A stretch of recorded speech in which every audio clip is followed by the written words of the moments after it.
Macca's Guides. Hey guys, Macca here, long time no see, but I wanted to make a quick video counting down the top 10 easiest games of 2019 so far between January and June of 2019. I came up with the idea, I tweeted about it, and it seemed a lot of you guys were interested, so here I am. Now we'll keep the intro short and sweet. This video is a little bit more casual than the videos I make at the end of the year that I take super seriously. This is just my opinion of what we have so far in the year. If you disagree, that's okay. You can leave a comment down below. Additionally, I do have a subreddit where I keep track of all of the easiest games on an ongoing basis. Feel free to check that out, but let's just get straight into the video for now.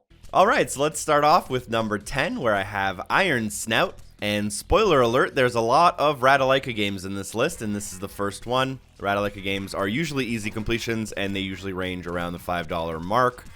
And this one is no different. This one is a game where you play as a pig, and there's a bunch of wolves attacking you basically, and you just spin your sticks until you beat all of the levels essentially.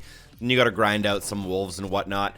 This game will take the average person right around the 45-minute to an hour mark, but does involve quite a bit of button inputs. It's not difficult by any means, but you will be there kind of actively spinning the sticks and trying to win the game for the majority of your time played. So that's why it's going to be right in at number 10 to start off the list. Coming in at number 9 is a game that is slightly longer, right around the 1 hour mark, but a lot easier in my opinion, and that is Where the Bees Make Honey. This game will take you right around an hour because it requires 2 playthroughs of 30 minutes each. This game is also currently on sale for half price at $5. However, one thing you want to keep in mind is that, in my opinion, this is one of the worst games that has ever graced the Xbox Live Store page, and I really did not enjoy my time with it at all, and I don't think many people do, as the game really doesn't make a lot of sense and has really terrible controls. It's really even hard to explain what type of game it is. It's like a puzzle game, it's a platformer game, it's a racing game, all at the same time, and because of that, it doesn't really succeed at any one of those things individually very well. Where the Bees Make Honey. Next up at number 8, I have Bird Game Plus, and oh baby, am I showing you guys some of the truest gems of the Xbox Store. This game will take you right around 30 minutes. It could take you an hour if you do get stuck on one of the bosses or get a little bit unlucky with which boss you keep getting. But this is another super easy game. You play as a bird and you just fly into the screen. It's super easy, but also super lame and boring. This is a game that is bad even for mobile standards, in my opinion, unfortunately. That's a whole other topic for another video about playing bad games for Gamerscore, and we'll get into that maybe by the end of the year. But Bird Game Plus is a game you can play if you want to get your Gamerscore up.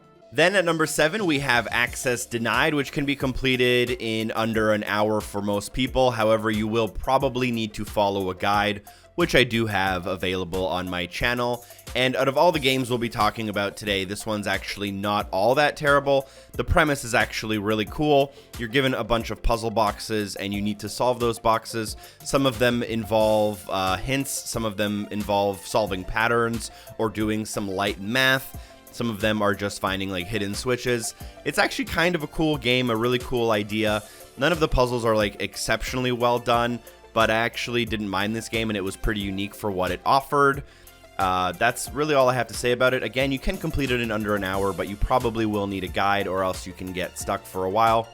So yeah. Next up is a game called Tracks, which many people may know as Scale X Trick, which came out in 2018. However, they did re-release it in North American markets in January of 2019, and you can complete it in right around the 30-minute to 45-minute mark. I actually have made a video about this game before, and the title of the video was The Worst Game I Have Ever Played for Gamerscore. Yes, it really is that bad. It had a lot of glitches, which actually did get patched, which is really good, but the gameplay is just not good.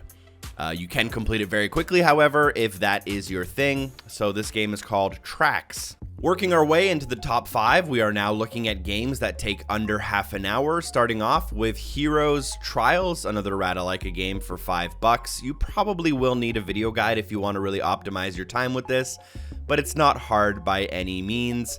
This is like an isometric kind of Diablo game where you run around as a character, slash some baddies, build up some gold, buy some upgrades, and you kind of keep getting new spells as you progress through the game.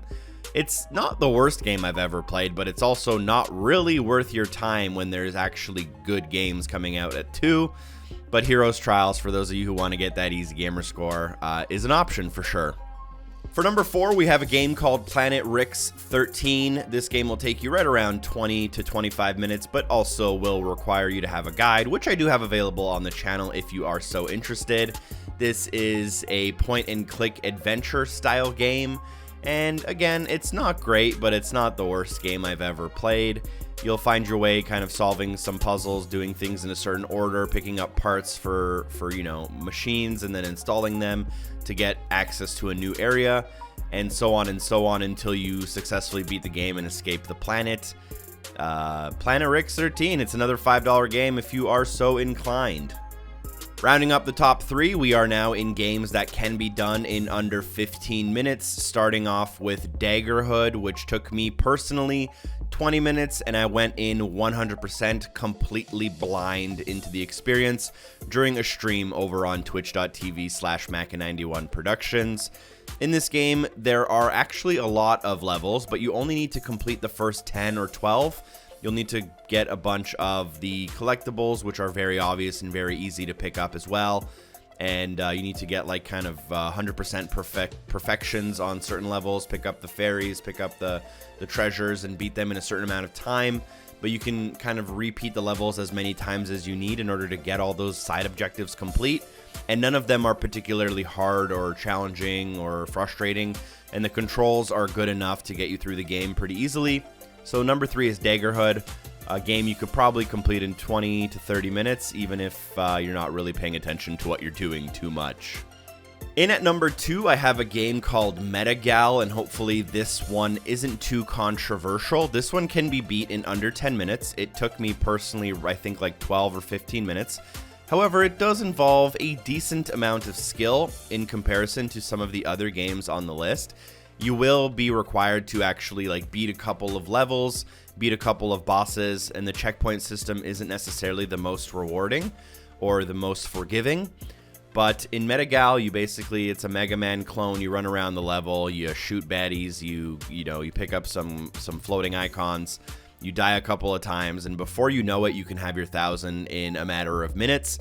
I do have a video guide for this as well in order to show you the strategy to get to that final boss and how to beat them as easily as possible.